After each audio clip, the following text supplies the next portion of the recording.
Hi friends, எங்கள் ஊரில் நேற்று நைட்டு இருந்து சரியாக மழை பெஞ்சிட்ருக்கு. உங்கள் ஊர்லலாம் மழை பெய்யுதா அப்படின்றத எனக்கு சொல்லுங்கள்.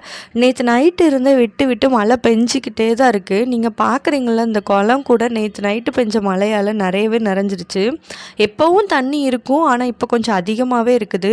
எங்கள் ஏரியா சைடு பார்த்திங்கன்னா இப்படி தான் இருந்துச்சு. பறவைகள்லாம் அங்கிட்டு இங்கிட்டும் பறந்துட்டுருக்கிறத பார்க்கும்போது கொஞ்சம் கஷ்டமாக இருந்தது. நம்மளாவது வீட்டில் இருந்துக்கிறோம், அதுங்களுக்கு இடமும் கிடையாது, அங்கே இங்கேயும் அலைஞ்சிக்கிட்டே இருந்துச்சு. மழை இப்படி பெய்யறதுனால நமக்கு மட்டும் இல்லை, விலங்குகளுக்கும் கஷ்டமாக தான் இருக்கும். எங்கள் ஊரில் கிளைமேட் இப்படி தான் இருந்துச்சு. நீங்கள் எந்த ஊரில் இருக்கீங்க? உங்கள் ஊர்லலாம் மழை பெய்யுதா அப்படின்றத என்னோட கமெண்ட் செக்ஷனில் சொல்லுங்கள். மறக்காமல் சேனலை சப்ஸ்கிரைப் பண்ணிக்கோங்க, வீடியோக்கு லைக் பண்ணுங்கள்.